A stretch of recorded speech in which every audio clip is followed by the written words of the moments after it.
Right view. What is right view?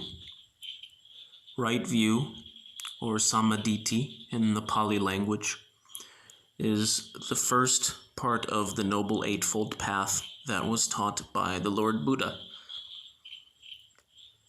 And so, one of the things that we mean by right view or Samma Ditthi is that a person understands and truly understands the Four Noble Truths that were taught by the Lord Buddha. So, the Four Noble Truths that were taught by the Lord Buddha are that 1. Suffering is a universal reality, and that all beings in the world, regardless of who they are, regardless of whether they are a human or an animal, regardless of whether they are male or female, regardless of what their sexual orientation is, regardless of what their race or ethnicity is, have experienced suffering at one point or another in their life. So, the first noble truth is that suffering is a universal reality. Suffering, or dukkha, as it is called in the Pali language, as it is known as in the Pali language, is a universal reality. And all beings in the world, regardless of who they are, have experienced suffering at one point or another in their life. And so the second noble truth is that suffering, or dukkha, comes from or originates from craving, clinging, and attachment. So what we mean by this is wanting, longing, desiring. And specifically, we are referring to things external to us here when we speak about wanting, longing, and desiring. We are speaking about wanting, longing, and desiring things that are external to us. So, things we could also say that are insecure and unstable. And so, things such as a good job, a lot of money, or even more money, a wife, a husband, children, a family,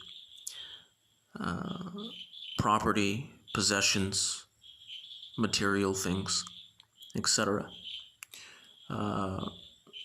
Having a lot of friends, having people like you or think about you in a good way, etc.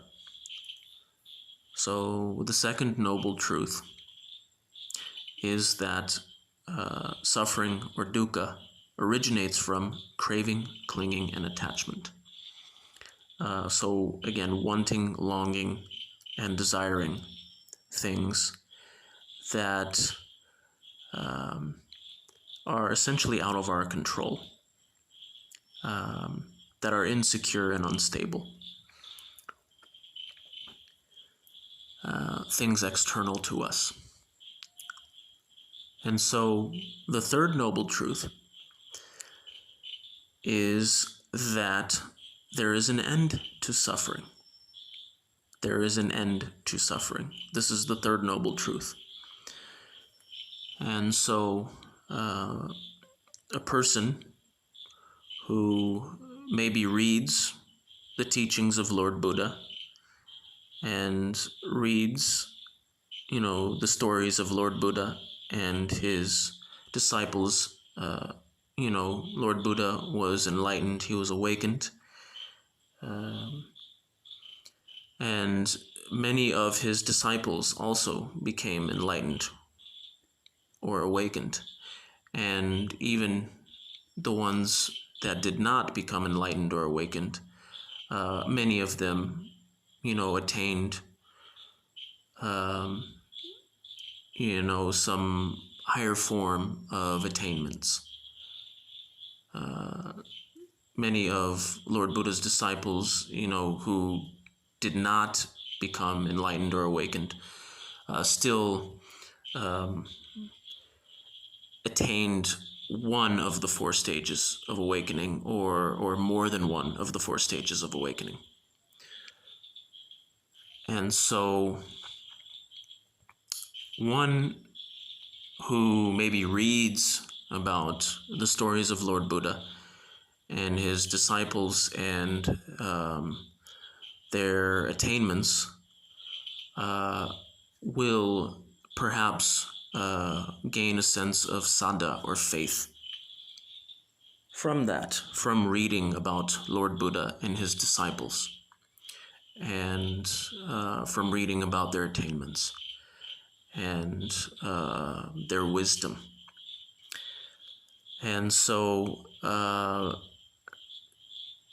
perhaps a person who reads these things will begin to understand that a freedom from suffering in this life itself is possible.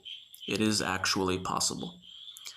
And that there are people that have done it, many people who have done it in the past, and there are many people in this day and age who are striving to do it, who are attempting to do it. And so this is the third noble truth, is that there is an end to suffering. And so the fourth noble truth is that the Noble Eightfold Path, or the Dhamma, the teachings of Lord Buddha, are the way out of suffering, and are the only way out of suffering. They are the only path or set of teachings that lead to the ending of suffering, that can lead a person to the ending of suffering. And so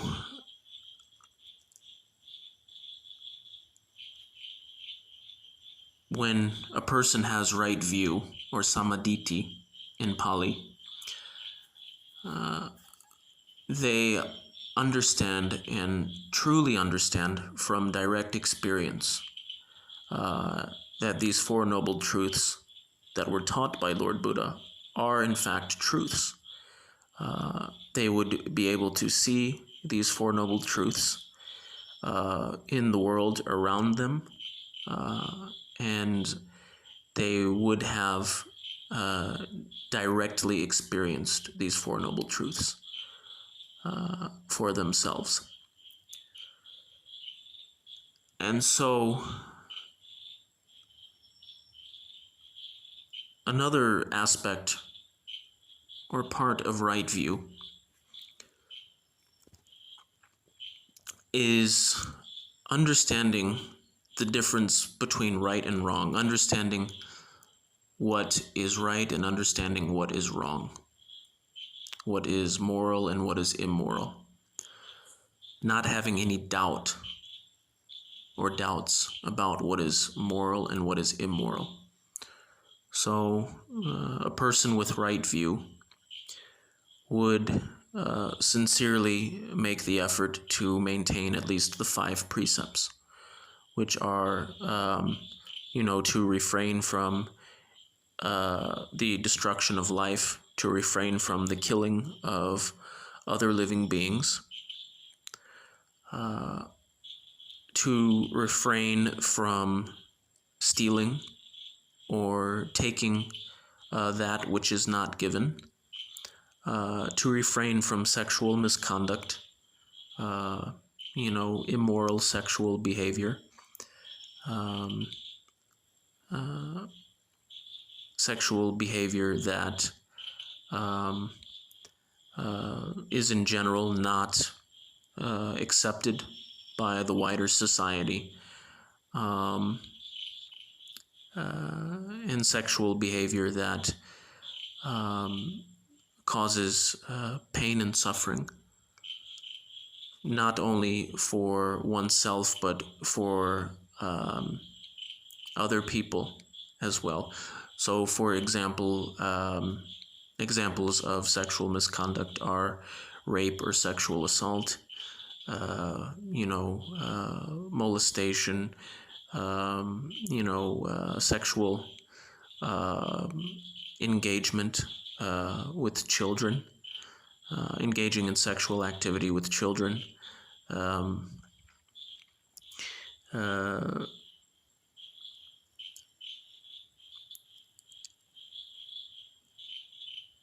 uh, adultery, cheating on one's spouse or one's significant other. These are examples of sexual misconduct. Incest is another example of sexual misconduct. And so, the fourth precept is to refrain from wrong speech.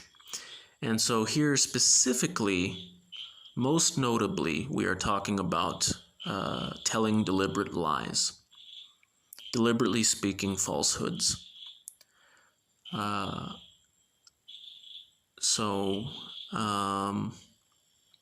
But also wrong speech includes, harsh and abusive speech. Wrong speech also includes idle chatter, pointless talk or banter. Wrong speech also includes engaging in divisive speech, saying something just to turn someone or some group of people against someone else or another group of people. Divisive speech. But the most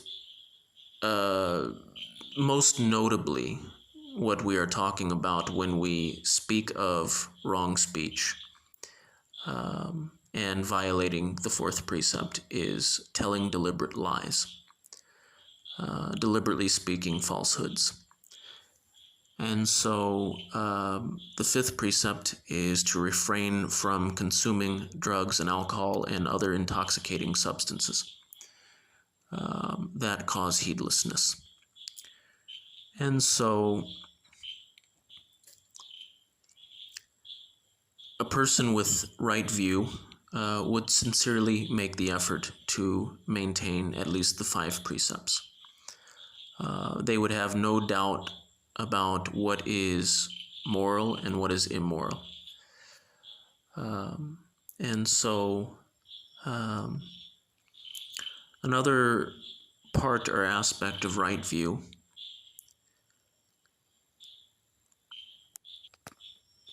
is having faith in Lord Buddha and having faith in his enlightenment, in his awakening, having faith in his teachings as a whole, and understanding that he and only he, Lord Buddha and only Lord Buddha, taught the path leading out of suffering. Understanding that there has been no other religion or spiritual path in the world that has taught the way out of suffering. Only the teachings of Lord Buddha, only the Dhamma teach or show the path out of suffering, the path leading out of suffering. Other religions and spiritual paths do not teach the way leading out of suffering. Only the teachings of Lord Buddha, only the Dhamma teaches the way out of suffering. Only Lord Buddha taught the way out of suffering. No other religion or spiritual path or spiritual teacher or religious teacher has taught the way out of suffering. Only Lord Buddha can be trusted. Only his teachings lead out of suffering. Only his teachings show the way out of suffering.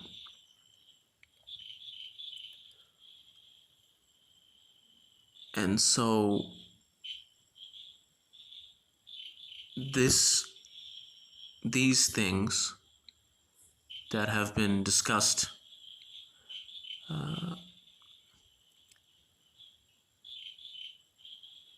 here are the aspects of right view. This is what we mean by right view when we say right view. These things that have been discussed here are what we mean by right view. So understanding and truly understanding through direct experience the Four Noble Truths. Truly understanding and not having any doubt about what is moral and what is immoral, and truly understanding and having no doubt at all that Lord Buddha was in fact enlightened, that he was in fact awakened, and that only his teachings, the Dhamma, lead out of suffering. Only his teachings, the Dhamma, show the way out of suffering. No other religion or spiritual path in the world has been able to teach a viable, visible path leading out of suffering. Only the teachings of Lord Buddha, only the Dhamma has ever been able to do that. And so